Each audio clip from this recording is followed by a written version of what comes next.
Hello दोस्तों, नमस्कार, आदाब, सत श्री अकाल। क्या हाल है आप लोगों के? उम्मीद करता हूं अच्छे होंगे, सब कुछ कुशल मंगल होगा, सुरक्षित होगा। दोस्तों, लड़ाई के बादल सर के ऊपर मंडरा रहे हैं, देश बहुत ज़्यादा खतरे में है। आप अगर देखें इस समय पर तो एक तरफ तो हेल्थ इमरजेंसी चल रही है, लगातार हमारा देश जो है वो स्वास्थ्य से संबंधित जो समस्याएं हैं उनको झेल रहा है।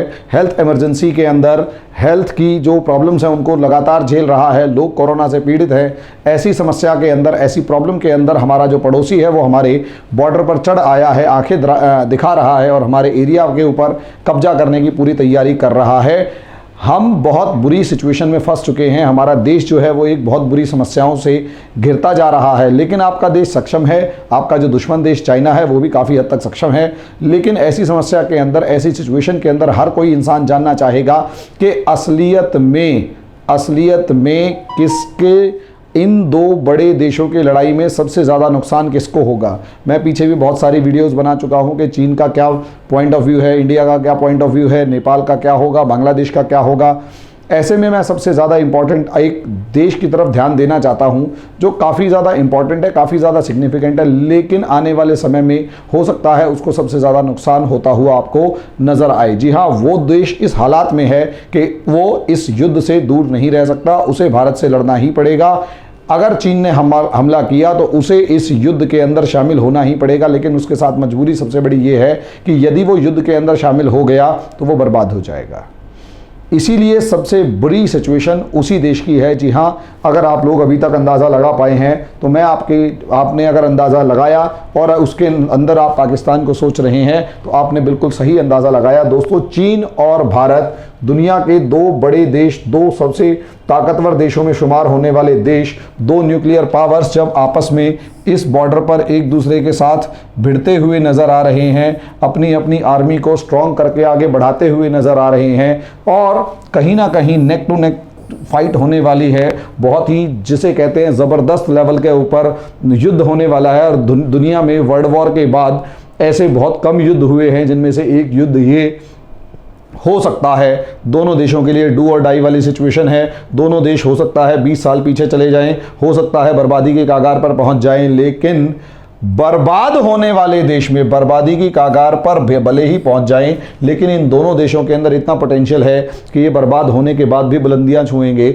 इनके अंदर ये सबसे बड़ा पोटेंशियल है। लेकिन इस युद्ध में, इस महायुद्ध में या इस लड़ाई में, इस महायुद्ध कहो, वॉर कहो, और नियर टू वर्ल्ड वॉर वाली सिचुएशन में सबसे ज़्यादा अगर किसी देश को खतरा है तो वो ये पाकिस्तान है।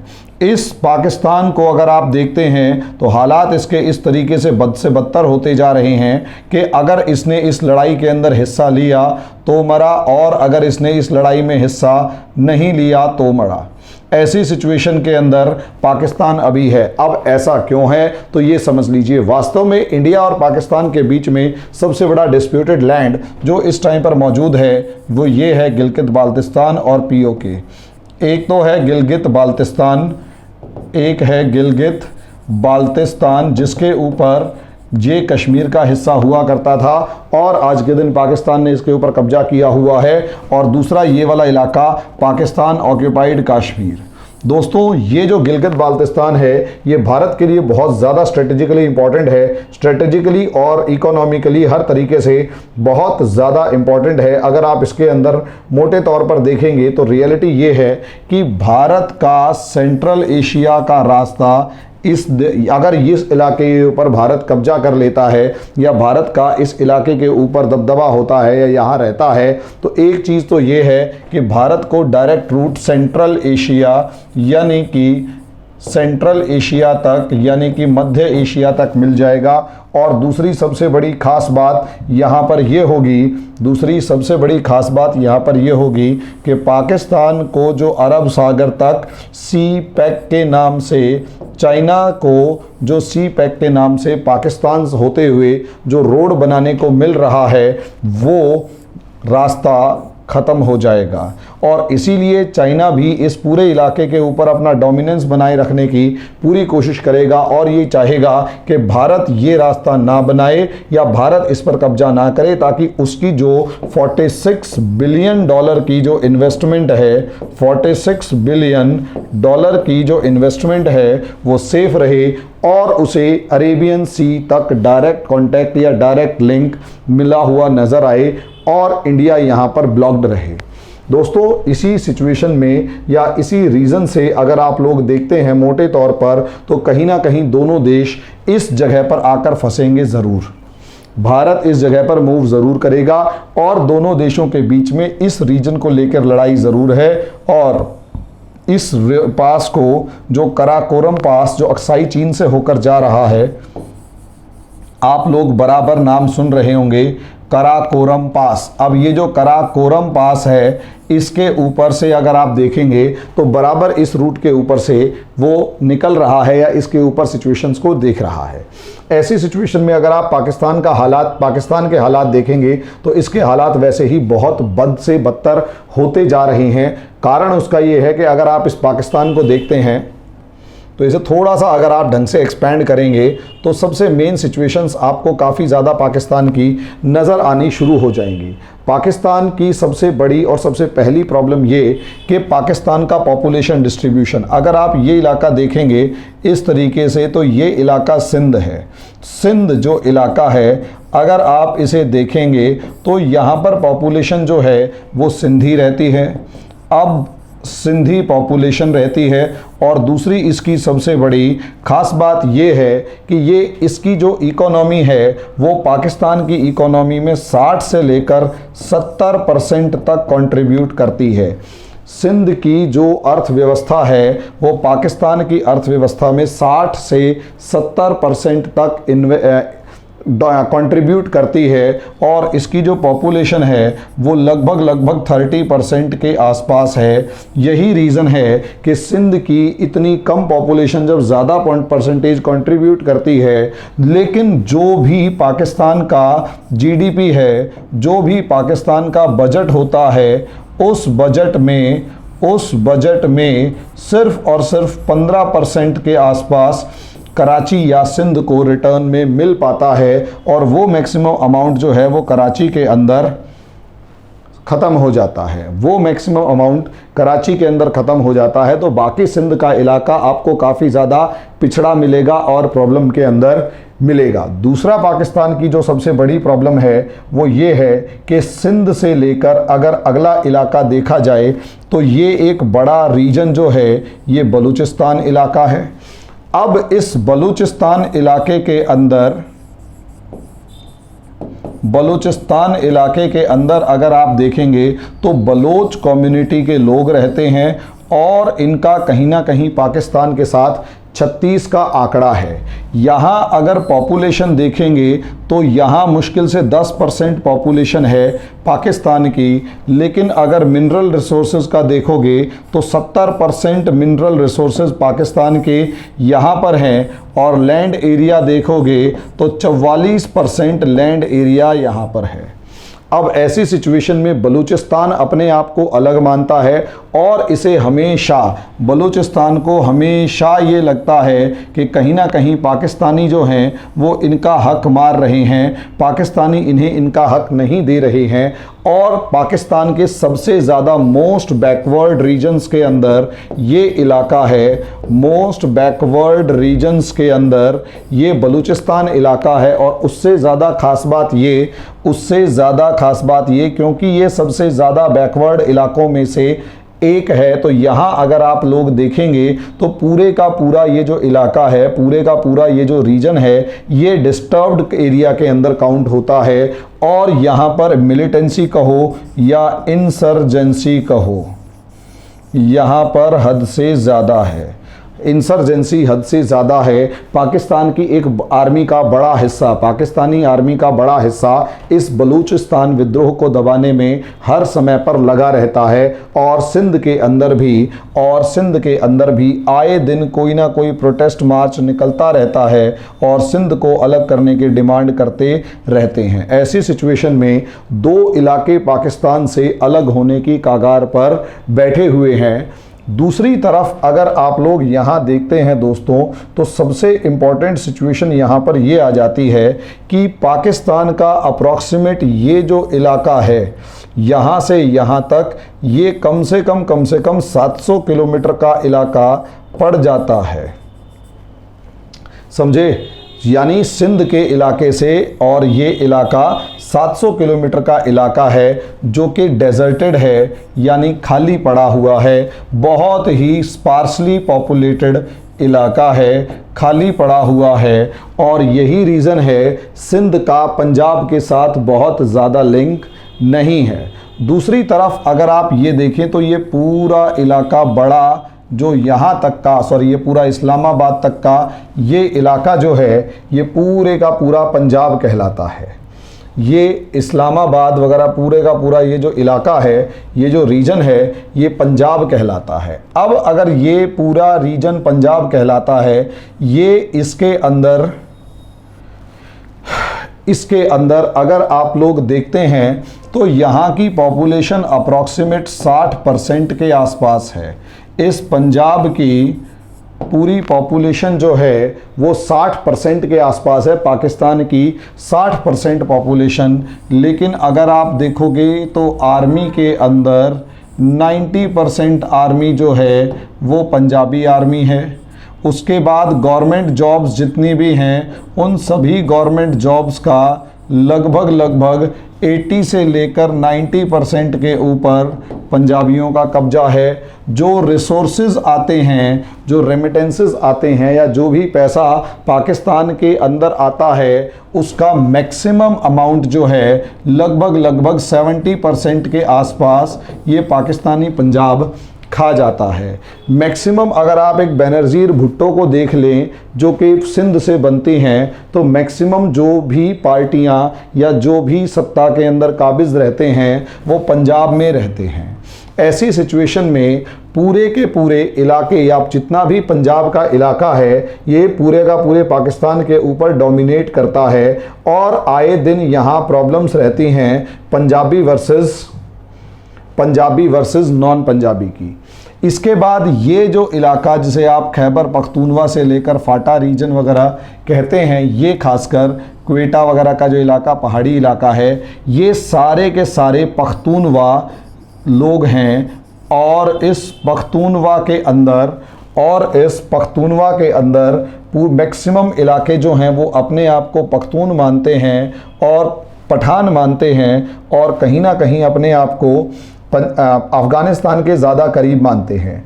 अब क्योंकि ये लोग अफ़गानिस्तान के ज़्यादा करीब अपने आप को मानते हैं, तो पाकिस्तान अफ़गानिस्तान ये जो बॉर्डर है जिसे डूरंड लाइन कहा जाता है, अफ़गानिस्तान इस बॉर्डर को नहीं मानता और ये कहता है कि मैं इस बॉर्डर को, इस डूरंड लाइन को नहीं मानता और इस डूरंड लाइन की जगह ये पूरे का पूरा जो पख्तूनवा इलाका है वो अफ़गानिस्तान को सौंपा जाए।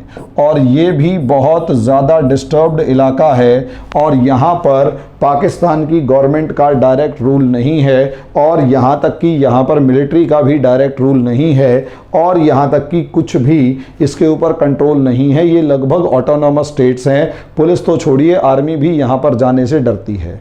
ये लोग आए दिन पाकिस्तानी गवर्नमेंट को धमकाते रहते हैं, घुरकाते रहते हैं। तालिबान की इस इलाके में पकड़ बहुत ज़बरदस्त है और सब चीज़ें। ये इलाका तो इंडिया का है ही है और ये सारे का सारा इलाका जो है ये कहीं ना कहीं कश्मीरी और दूसरे इलाके कहलाते हैं, गिलगित बाल्टिस्तान वगैरह। अगर आप इसे ओवरऑल को पूरे तरीके से देखें, ओवरऑल इलाके को प्रॉपर तरीके से देखें, तो यहाँ पर ये आपको कराची इस तरीके से दिखाई दे जाएगा पूरा इलाका। उसके बाद ये जो इलाका है ये बलूचिस्तान का इलाका। इसके बाद ये इलाका जो है ये पंजाब का हालांकि काउंट होता है, लेकिन ये पूरा सिंधु नदी के इस तरीके से ये जो इलाका है, ये जो रीजन है ये पंजाब कहलाएगा। ये पूरा रीजन जो है ये पंजाब कहलाएगा इस तरीके से, और इसके बाद ये क्वेटा और दूसरे रीजन्स यहाँ पर होंगे। ऐसी सिचुएशन में अगर आप देखेंगे तो पंजाब के पाकिस्तान के अंदर लगभग हर जगह पर कोई ना कोई इंसर्जेंसी है, कोई ना कोई रिवोल्ट है, कोई ना कोई प्रॉब्लम चल रही है। अब जब ये प्रॉब्लम चल रही है तो ऐसी सिचुएशन में पाकिस्तान की आर्मी का एक बड़ा हिस्सा इन बलोच विद्रोहियों से लड़ने में लगा हुआ है। बलोच विद्रोहियों से लड़ने में पाकिस्तानी आर्मी का एक बड़ा हिस्सा लगा हुआ है। और दूसरी इसके साथ सबसे बड़ी प्रॉब्लम ये आ रही है कि यहाँ पर एक बड़ा हिस्सा अफ़गान बॉर्डर पर है, जिसके ऊपर रीज़न उसका ये है कि कहीं ना कहीं अगर आर्मी इस जगह पर मौजूद नहीं होगी तो ये जो पख्तून इलाका है ये कहीं ना कहीं इस तरीके से बगावत ना कर दे कि आने वाली समस्या और ज़्यादा बड़ी हो जाए। सिंध के अंदर भी आए दिन प्रॉब्लम्स हो रही हैं, हालांकि यहाँ पर विद्रोह खुल के नहीं हो रहे, लेकिन फिर भी सिंध के अंदर काफ़ी सारी प्रॉब्लम्स हैं और हो सकता है इसके अंदर जो सेपरेटिस्ट पावर्स हैं, जो अलगाववादी ताकतें हैं, वो काफ़ी ज़्यादा ताकतवर हो जाएं। यहाँ इस तरीके से ये इलाका जो पंजाब है ये डोमिनेट करता है, लेकिन कहीं ना कहीं यहाँ पर भी बहुत बड़े नंबर के अंदर मिलिटेंट ग्रुप्स रहते हैं जो आए दिन पाकिस्तान के लिए सरदर्द बने रहते हैं। हालांकि इन्हीं मिलिटेंट ग्रुप्स को पाकिस्तान हर रोज़ या हर तरीके से इंडिया में एंटर करवाने की पूरी कोशिश करता है। अब यहाँ सिनारियो पे आ जाओ कि अगर इंडिया चाइना की लड़ाई होती है तो क्या होगा। अगर इंडिया चाइना की लड़ाई होती है तो होगा क्या। देखिए दोस्तों, अगर इंडिया की चाइना से लड़ाई होती है तो पाकिस्तान चाइना से अगर लड़ाई होती है इंडिया की तो सबसे बड़ी बात यह है कि नो डाउट यहाँ पर इंडिया जो है वो कंपैरेटिवली हल्का पड़ेगा। कंपैरेटिवली हल्का इतना पड़ेगा कि ऐसा नहीं है कि बिल्कुल ही हार जाएगा, 70% ताकत रखता ही है।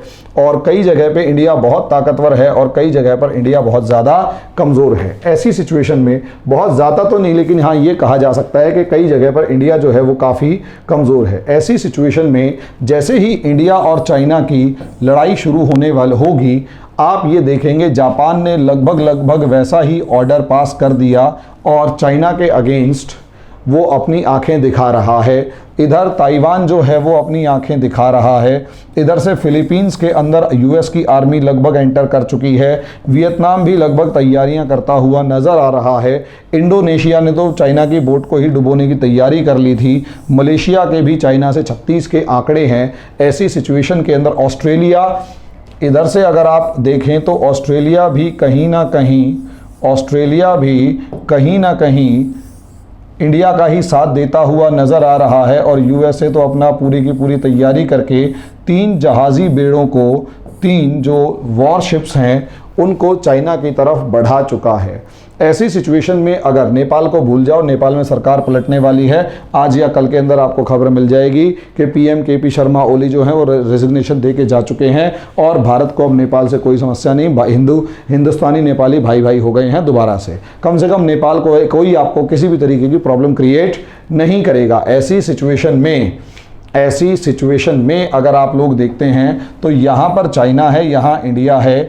चाइना की इंडिया से जैसे ही लड़ाई होगी, यहाँ से चारों तरफ से कहीं ना कहीं चाइना के लिए प्रॉब्लम्स आनी शुरू हो जाएंगी। और चाइना इस सिचुएशन में बिल्कुल भी नहीं है, बिल्कुल भी नहीं है कि अपनी सारी आर्मी इधर इकट्ठी कर दे इंडिया से लड़ने के लिए।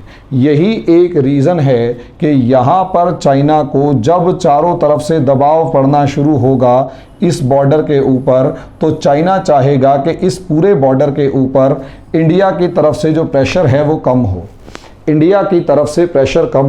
इसलिए चाइना पाकिस्तान पर दबाव बनाएगा कि आप अपनी आर्मी को बोलो कि यहाँ इकट्ठा हो, इस एरिया पर आकर इंडिया पर अटैक करे, ताकि इंडिया स्ट्रेटेजी को या अपनी कंट्री को बचाने के लिए जो प्रेशर चाइना के बॉर्डर पर क्रिएट कर रहा है उस प्रेशर को कम करे और बहुत सारी जो अपनी आर्मी है वो अपने बॉर्डर से लाकर पूरी आर्मी इंडिया के बॉर्डर पर या चाइना के बॉर्डर पर ना ले जाकर काफ़ी आर्मी, काफ़ी एयरफोर्स और काफ़ी सब चीज़ें पाकिस्तान के बॉर्डर पर भेजनी शुरू करे। ऐसी सिचुएशन में पाकिस्तान क्या करेगा? पाकिस्तान के पास कोई ऑप्शन नहीं होगा, क्योंकि वो इस मामले में कुछ कर नहीं पाएगा। जो आर्मी उसकी बलूचिस्तान के अंदर है उसको मूव करवाया जाएगा इंडिया की तरफ। जो आर्मी खैबर का पख्तूनवा इलाके में है या अफ़गानिस्तान बॉर्डर पर है, वो उस आर्मी को मूव करवाया जाएगा इंडियन बॉर्डर पर, ताकि उसकी आर्मी यहाँ पर मजबूत होकर इंडिया से लड़ सके, क्योंकि इंडिया भारी पड़ता है पाकिस्तान के ऊपर। और ये समझ लीजिए पाकिस्तान एक ऐसा देश है जो डरा हुआ है, हताश है, निराश है, अपनी समस्याओं में इतना घिर चुका है कि बहुत ज़्यादा उसके लिए प्रॉब्लम्स खड़ी हो चुकी हैं। ऐसी सिचुएशन में पाकिस्तान को अपनी आर्मी अगर इधर बढ़ानी पड़ती है तो उसके पास ऑप्शन नहीं है और उसे कहीं ना कहीं अपना बलूचिस्तान से लेकर खैबर पख्तूनवा वाला इलाका लगभग डीमिलिटराइज करना पड़ेगा, लगभग अपनी सेना ना के बराबर रखनी पड़ेगी। ऐसे में अफगानिस्तान जो पहले ही आज के दिन पाकिस्तान का सरदर्द बना हुआ है, उसका एनक्रोचमेंट इधर से बढ़ता हुआ नज़र आएगा और दूसरी तरफ बलोच जो विद्रोही हैं उनको रिटेलिएट करने का मौका मिलेगा, उनको अपनी ग्राउंड पकड़ने में मौका मिलेगा और कहीं ना कहीं वो और ज़्यादा ताकतवर तरीके से अपने मूवमेंट को आगे बढ़ाएंगे। इंडिया को बस कुछ नहीं करना, इंडिया को बस ना आगे बढ़ना ना और कुछ, बस पाकिस्तान की आर्मी को इस बॉर्डर पर एंगेज रखना है।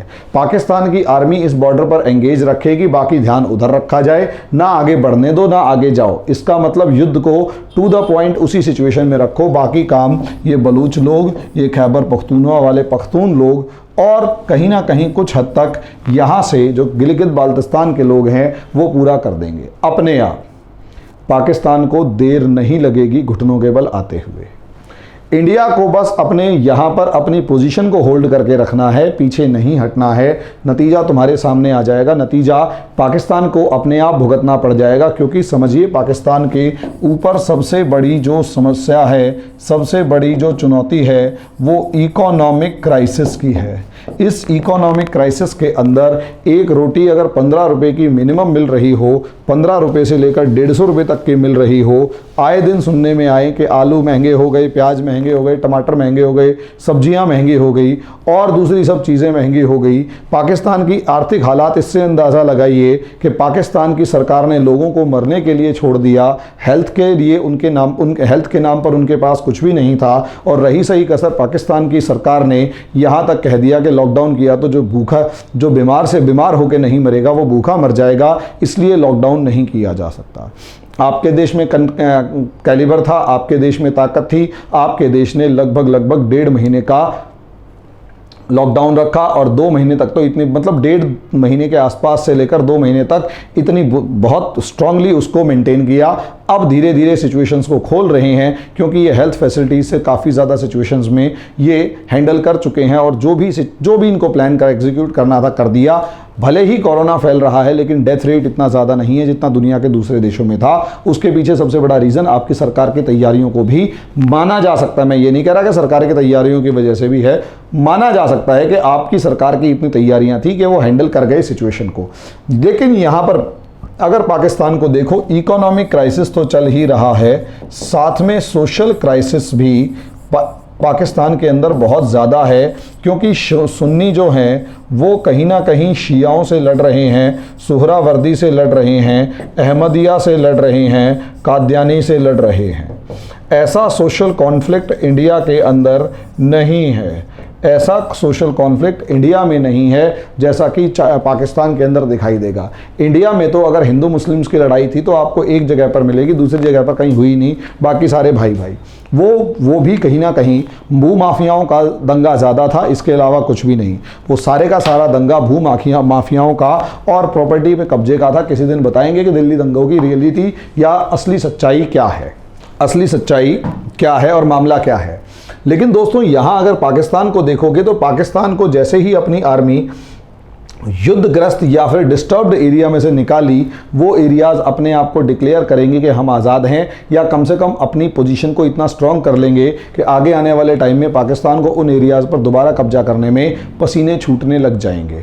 जब पाकिस्तान को उन एरियाज़ पर कब्जा करने के लिए पसीने छूटने लगेंगे तो आप अंदाज़ा लगा सकते हैं कि पाकिस्तान की हालत या दुर्गति क्या होगी। तो मे बी पॉसिबल अगर आप लोग देखें तो कहीं ना कहीं पाकिस्तान के ऊपर सवालिया निशान लगेगा, और सबसे ज़्यादा भारत के किसी भी तरीके के डिसइंटीग्रेशन का कोई खतरा नहीं है। या तो वो खतरा चाइना को है जो उइगर मुस्लिम से लेकर हांगकांग वगैरह के अंदर फंसा हुआ नजर आएगा, लेकिन चाइना भी किसी ना किसी तरीके से अगर संभाल जाता है तो सबसे ज़्यादा प्रॉब्लम्स जो हैं वो पाकिस्तान को होंगी, क्योंकि ये बलोच इलाका अलग होगा, ये सिंध इलाके के ऊपर तलवार लटक रही होगी, ये वाला इलाका अफ़गानिस्तान में जाकर मिलने की सोचेगा, और उसके बाद लास्ट वाला जो इलाका है वो सिर्फ़ और सिर्फ पंजाब की फॉर्म में रह जाएगा, सिर्फ और सिर्फ पंजाब की फॉर्म में रह जाएगा, जो कि सबसे बड़ा प्रांत अभी भी है, लेकिन पूरी की पूरी डोमेस्टिक पॉलिसी से लेकर हर चीज़ में वो डोमिनेट करता है। और पाकिस्तान के जो ग्राउंड लेवल से रिपोर्ट्स मिलती हैं या ग्राउंड लेवल से जो लोगों से दो चार से बातचीत होती है या फिर इनके बारे में बातचीत होती है, तो यही आउटकम निकल कर आता है कि इस पाकिस्तान के पंजाबियों ने सिंध और बलूचिस्तान के ऊपर इस तरीके से डोमिनेट किया हुआ है कि इन दोनों लोगों को लगता है कि ये जो पंजाब है, ये पंजाबी हैं, ये इनका हक मार जाते हैं। तो वो असलियत में अपनी सेना को पाकिस्तान की सेना कहने की जगह पंजाबी सेना कहना ज़्यादा पसंद कर रहे हैं कि पंजाबियों ने हमला किया, पंजाबियों ने किया। यही एक रीज़न है कि आए दिन पाकिस्तान के अंदर या तो प्रोटेस्ट मार्च हो रहे हैं या फिर पाकिस्तान के अंदर आए दिन कोई ना कोई बम ब्लास्ट हो रहे हैं। यहाँ कभी उनके नेवल बेस पर हमला होता है, और मज़े की बात ये कि वहाँ के लोग, वहाँ के लोकल मिलिटेंट्स ही आजकल पाकिस्तान के अगेंस्ट हमला करते हैं। चाहे वो लाल मस्जिद के ऊपर हमला हुआ इस्लामाबाद की, चाहे वो बच्चों के स्कूल के अंदर वो जो पेशावर है, पेशावर के अंदर सैनिक स्कूल के अंदर बच्चों को मारने की बात आ जाए, 160 बच्चों को मारा गया था वहाँ पर। जितने भी आप वहाँ पर इंसिडेंट्स देखते हैं जो टेररिस्ट ऑर्गेनाइजेशंस के इंसिडेंट हैं, वो कहीं ना कहीं डायरेक्टली या इनडायरेक्टली पाकिस्तान की कमज़ोरी को दिखा रहे हैं, पाकिस्तान के इंटरनल कॉन्फ्लिक्ट को दिखा रहे हैं। और उस इंटरनल कॉन्फ्लिक्ट के चलते, आंतरिक समस्याओं के चलते पाकिस्तान जो है एक रॉग नेशन बन चुका है, एक डिस्टेबलाइज्ड नेशन बन चुका है, एक जिसे कहते हैं अस्थिर देश बन चुका है। और इसी अस्थिरता के चलते आज नहीं तो कल पाकिस्तान को समस्याओं का सामना करना पड़ेगा, और ये पाकिस्तान टूटता हुआ नजर आएगा। यही कारण है कि अगर आप बालाकोट करते हैं तो पाकिस्तान के पास इतनी हिम्मत नहीं होती कि वो अंदर आ जाए। वहाँ पर आप इससे अंदाज़ा लगाइए कि कराची के अंदर ये कहा गया कि इंडियन एयरफोर्स के जो प्लेन्स हैं वो उड़ रही हैं, पूरे कराची को ब्लैकआउट किया, लेकिन कराची की एयरफोर्स नहीं उड़ी, कराची से एयरफोर्स ने टेक ऑफ नहीं किया। सोचने वाली बात है क्यों? उसके पीछे रीज़न यही है कि वो किसी भी वॉर को एस्केलेट नहीं करना चाहेंगे, वो इंडिया से युद्ध नहीं चाहेंगे, लेकिन चाइना के दबाव में पाकिस्तान को युद्ध करना पड़ेगा। और ऐसी सिचुएशन के अंदर चाइना इस्तेमाल करेगा पाकिस्तान को खुलकर, चाइना खुलकर पाकिस्तान को इस्तेमाल करेगा। और यही कारण है क्योंकि चाइना पाकिस्तान को खुलकर इस्तेमाल करेगा और पाकिस्तान को मजबूरी में, कर्जे के दबाव में कहो या कैसे भी करके कहो, इंडिया के ऊपर हमला करना पड़ेगा। इंडिया की आर्मी कैपेबल है, 2.5 फ्रंट के ऊपर इंडिया की आर्मी लड़ते हुए देर नहीं लगाएगी। Indian army is very much capable. अब क्योंकि इंडियन आर्मी कैपेबल है और कभी भी वो लड़ते हुए देर नहीं, मतलब कैपेबल है, उसे कोई प्रॉब्लम नहीं है, वो 2 फ्रंट्स क्या 2.5 फ्रंट पर आसानी से लड़ सकती है। ऐसी सिचुएशन के अंदर उसे कुछ नहीं करना, पाकिस्तान के अंदर एंटर करे तो बहुत ही बढ़िया है। पूरा फोकस इस इलाके पर कब्जे का रखना है। इंडिया पूरी कोशिश करेगा इस इलाके पर कब्जा करने की, पूरा चाइना कोशिश करेगा कि इस इलाके पर कब्जा ना हो, वो अक्साई चीन बचाने की कोशिश करेगा, वो एक अलग मैटर है। लेकिन पाकिस्तान को इन सब चीज़ों से बचने के लिए या इन सब चीज़ों को बचाने के लिए कहीं ना कहीं अपनी फोर्सेस का जो मूवमेंट करना पड़ेगा वो उसको ले डूबेगा। इसलिए दुनिया में हिंदुस्तान और चीन की लड़ाई, इंडिया चाइना की लड़ाई का सबसे ज़्यादा खतरा अगर किसी देश को है दोस्तों तो वो पाकिस्तान को है। पाकिस्तान बहुत बुरी सिचुएशन में फंसा हुआ है, उसे समझ नहीं आ रहा कि क्या करे। वो जानता है इंडिया के साथ नहीं लड़ाई होगी, लड़ाई नहीं करना चाहता, और उसे ये भी पता है कि एक बार अगर ये लड़ाई हो गई तो पाकिस्तान डूबता हुआ नज़र आएगा। पाकिस्तान को डूबते हुए देर नहीं लगेगी। इकोनॉमी क्रैश हो चुकी है, सोशल स्ट्रक्चर बहुत बुरे हालात में है, जो सोशल फैब्रिक है वो टूटा हुआ है, लोगों में आपस में बनती नहीं है, प्रॉब्लम्स हद से ज़्यादा हैं, और ऐसे में लड़ाई शुरू करने का मतलब ये है कि अपनी मौत को, अपने विनाश को दावत देना। यही पाकिस्तान की सबसे बड़ी प्रॉब्लम है। इसलिए दोस्तों पाकिस्तान बर्बाद होता हुआ नज़र आएगा अगर इंडिया चाइना की लड़ाई हुई तो। आपको मेरा ये वीडियो कैसा लगा, मेरी क्लास कैसी लगी, उसके बारे में मुझे कमेंट बॉक्स में ज़रूर बताएं। किसी भी तरीके की अगर आप लोगों को समस्या है, दिक्कत है, परेशानी है, पढ़ाई वढ़ाई में किसी भी तरीके की प्रॉब्लम्स आती हैं, you can contact with us. मेरे को व्हाट्सअप करें, चैट करें, बातचीत करें, कोई ऐसी प्रॉब्लम वाली बात नहीं है। बाकी हमारे बैचेस वगैरह चल रहे हैं, आप अगर उन्हें ज्वाइन करना चाहें तो हाई स्टैंडर्ड क्लासेस के अंदर ज्वाइन कर सकते हैं। अभी के लिए इतना ही, धन्यवाद।